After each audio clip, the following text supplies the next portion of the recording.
Good morning, ladies and gentlemen, and welcome to the show. Today is Tuesday, the 15th of June, 2021. Thank you for tuning in. Now, listen, yesterday I drew some charts for you guys. Maybe some of you didn't understand what I really meant on the charts. With 250%, like on gold, what does that mean? Or silver, 800%, what does that mean? What it means is during the hyperinflation, what can you purchase with your ounce of gold right now? What would 1800 and change for your gold purchase right now? Well, that means that during the hyperinflation, you'll be able to purchase 2.5 times as much. But that doesn't mean that the gold price is only going to go up by 2.5 times as much. You see what I mean? Who knows how much the gold price will go up to during a hyperinflation? I mean, it could be 5,000, 10,000, 20,000, and that's what you're seeing with all these forecasters out there talking about the price of silver too. Some of them are saying, "Oh, it's going to go up to $100, some $200, some $10,000." That's because they're trying to price it into a hyperinflation. It's impossible to price it into a hyperinflation in the term of dollars because the dollar's hyperinflating.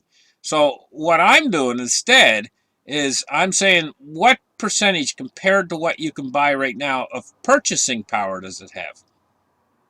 So when I say 250% on gold, I'm saying that it'll purchase 2.5 times as much as it will right now during the hyperinflation. And why that's so important is because during the hyperinflation, nobody's going to have enough to purchase things. Things are going to be so expensive.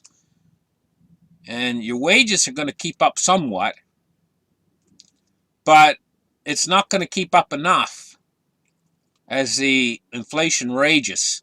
Hyperinflation is like a fire. I think the Fed is a little bit, they're waiting too long. This is getting, well, there's really nothing much they can do anyway because they can't raise interest rates up high enough to quell it, to stop it.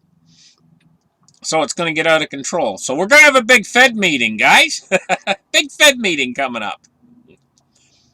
What are they going to do? They're going to try to reiterate what they reiterated before, that it's only transitory. Meanwhile, what's happening is it's getting out of control, and it's going to not be just transitory. It's coming in here like a raging fire, and it's going to take off. It's going to continue to take off. Inflation is. The thing is during a hyperinflation, the one-eyed man is king in the land of the blind. You ever heard that saying? In the land of the blind, the one-eyed man's king. Well, that's the way it's going to be in a hyperinflation. Everybody else out there, when prices get exorbitantly high, their salaries will not reach from the start of the month to the end of the month, or whatever pay they have coming in each month. There'll be more going out than there is coming in. And so the people that have these things like precious metals, gold and silver, they'll be able to use those to make it so that they're able to meet from one end of the month to the other and keep the wolf away from the door. And so they're like the one-eyed man in the land of the blind, you know. Anyway, let's move on and let's get the charts open. Let's start the charts right here and take a look at what's going on in the markets today. Now, this is silver. And I said on there, I think silver's going to make an 800% gain. So I think you're going to be able to buy 8 times as much with your silver, even in the hyperinflation. What will that be in dollar terms? Who the heck knows? You know? While we're going into a hyperinflation, who knows how many dollars that is? Trying to put a price on silver, I mean right now. When we get there, in the hyperinflation, then you'll have your dollar price on silver. And if you sell your silver, you'll be able to purchase probably 8 times as much as you're able to purchase now even. So gold's going to do 2.5 times what it'll purchase now. That's what I think. Now, that's just my personal opinion. It's not a guarantee. Nothing's guaranteed as we're moving into a hyperinflation, you know. But I'm going to tell you something. I can guarantee you one thing.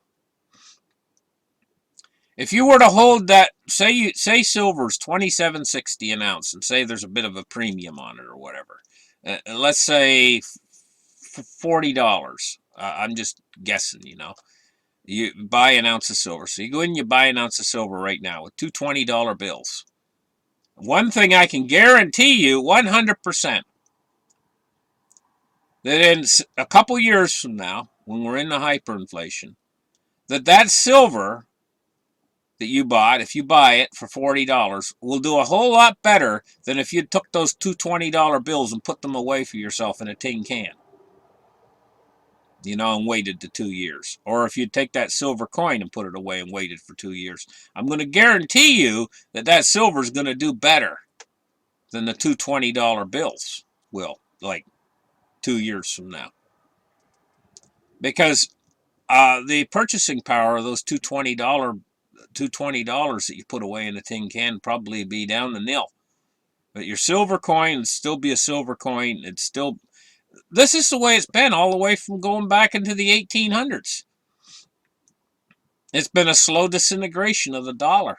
Now it's getting so it's not so slow anymore. We're watching every month buying less and less with your dollar. It's getting faster, speeding up. It's heading toward the final conclusion, which is the hyperinflation at the end of this game, you know.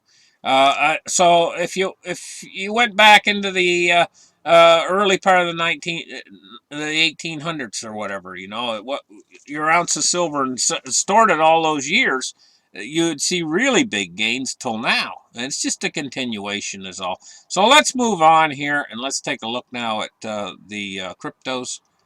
1,718 billion. That's 1,718 billion.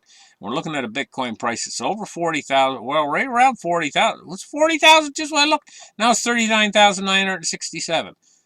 Well, so staying right around 40,000 right now, cryptos. And it's gained a little bit of momentum. Now let's take a look at the Dow. Dow's off today, 162 points, 34,231. They're going to try to reassure all the markets. They're just going to step out at this big Fed meeting, and they're going to tell you that inflation is transitory, and they're probably going to keep everything right where it is. Interest rates, everything. They're probably just going to keep the same policy that they've had. I don't know why there's such a big whoop-to-do about that, you know. Anyway, let's take a look now at crude oil today. 71.23 today for crude. It's going along kind of sideways right now, but it's creeping up toward the $80 mark. When it gets to 80, maybe it'll go to 90. Okay, 54.03. We're looking at the move index. The move index is something that's just taking a bounce. Now, if you look at these charts, you see a descending chart. It's broken out to the upside right now on this descending chart. So the move index has made a change here for the first time in days, weeks, months. It's down 4.5, but at 54.03, but it's made a move to the upside on the charts. Now let's take a look at the U.S. dollar index. 90.54. It's basically going along sideways right now. No, 90.53. It's basically going along sideways right now. Listen, guys.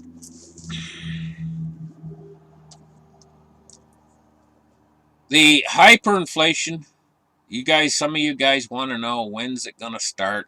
When's it really going to start? I'm thinking we're going to be in it in 2023. In the middle of it, in the thick of it.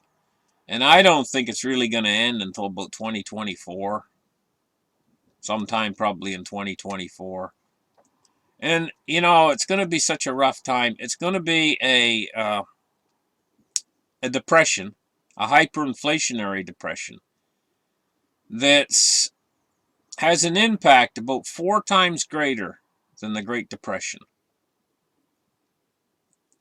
The power of it. It's going to be about 4 times greater than the Great Depression. So, you know, if you're looking at earthquakes, like, you know, and you just went through an earthquake that's a 7, and you're going to go through an earthquake that's an 8, That's what we're talking about here. It's going to be a magnitude greater than the Great Depression. And it's going to be such a rough time that after it's over, probably by 2027 or 2028, we're going to be coming out of it. The world is going to be back on a hard type money. It's going to be back on money that's either backed in one of two ways, either backed with like gold and silver, or backed with a hard limit on the amount of money that can be produced. One of those two things. We're not going to be on this willy-nilly thing that we're on right now where the government prints as much money as they want anytime they feel like it.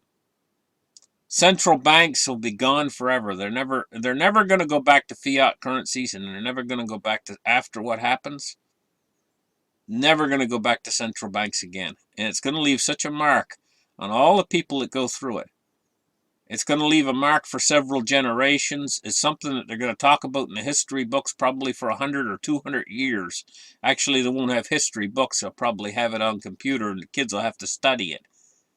The years of 2023 and 2024, it'll probably be talked about for years, And it's going to have such a profound impact on people that people that live through it, they're going to have...